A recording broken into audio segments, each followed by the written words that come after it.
प्रीता को बचपन से ही कब्ज की शिकायत होती है, इसीलिए वो कुछ भी खाती उसके पेट में गड़बड़ होने लगती और वो पाद मार दिया करती।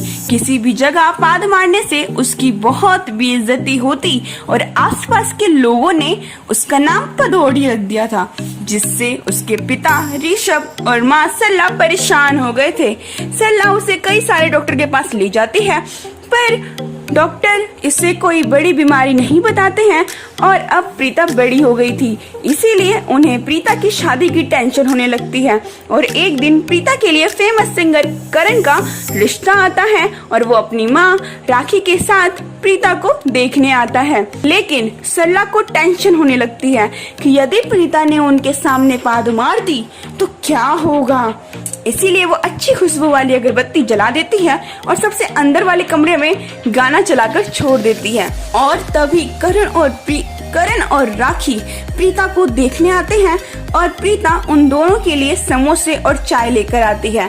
वो जैसे ही टेबल पर प्लेट रखने के लिए झुकती है, वो एक पाद छोड़ देती है, लेकिन गाने की वजह से उन्हें कुछ सुनाई नहीं देता और अगरबत्ती की खुशबू की वजह से बदबू नहीं आती।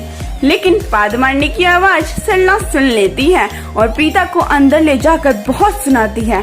कुछ ही दिनों में करण और प्रीता की शादी हो जाती है।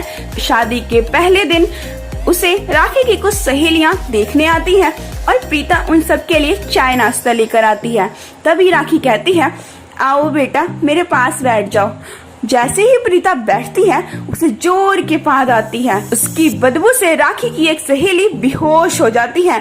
तभी राखी की दूसरी सहेली कहती है, क्या तूने हमें अपनी बहू की बदबूदार पाद सुंघाने के लिए बुलाया है?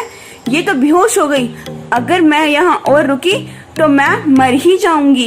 इतना कहकर राखी की सहेलियां चली जाती हैं। तब राखी प्रीता को थप्पड़ मारती है और सर पर हाथ रखकर रोने लगती है और कहती है, अरे नहीं, ये क्या हो गया, मुझे एक पाद मारने वाली बहू मिली है, अब मेरी इज्जत का क्या होगा, ये तो मुझे अपने बदबूदार पाद से मार ही डालेगी।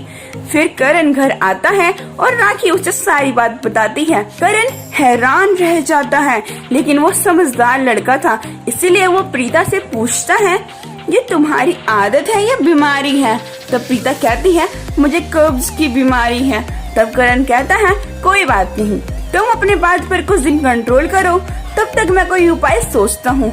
कुछ दिन बाद करण एक छोटा सा स्पीकर खरीद कर लाता है, जिसमें वो एयर फ्रेशनर भी फिट करवा देता है और प्रीता को देता है और कहता है, तुम्हें जब भी बात आए तुम इसे ऑन कर देना, जिससे इसमें गाना बजने लगेगा और खुशबू आने लगेगी।